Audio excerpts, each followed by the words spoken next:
sommes rattrapés par l'actualité avec cette plainte déposée par Sonia Backès à l'encontre du président de l'UC, Daniel Goa.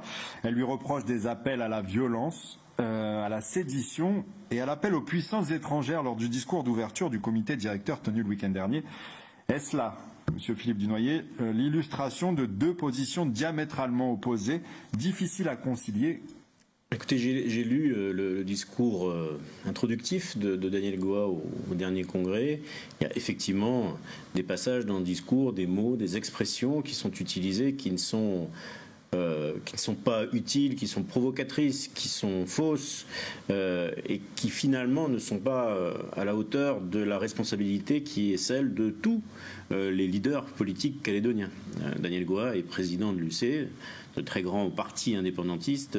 À ce titre-là, comme chacun de nous, moi j'encourage chacun de nous justement à faire très attention à nos paroles. Parce que ces paroles, elles sont provocatrices et lorsqu'elles sont radicales, comme c'est le cas, elles provoquent de la radicalité, qui entraîne de la radicalité et qui nous éloigne encore de l'objectif que nous devons poursuivre, en tout cas pour lequel on milite, celui de rechercher justement un consensus, ce qui nécessite qu'on se parle. Donc il est très très urgent maintenant de revenir à l'essentiel, d'arrêter de se provoquer, d'arrêter d'envoyer des déclarations intempestives, violentes ou incomprises, parce que ces déclarations, elles restent dans les oreilles des Calédoniens.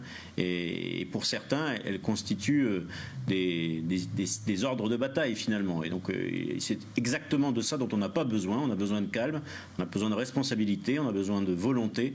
Et c'est ça qu'on doit poursuivre pour aboutir à la sortie de l'accord de Nouméa.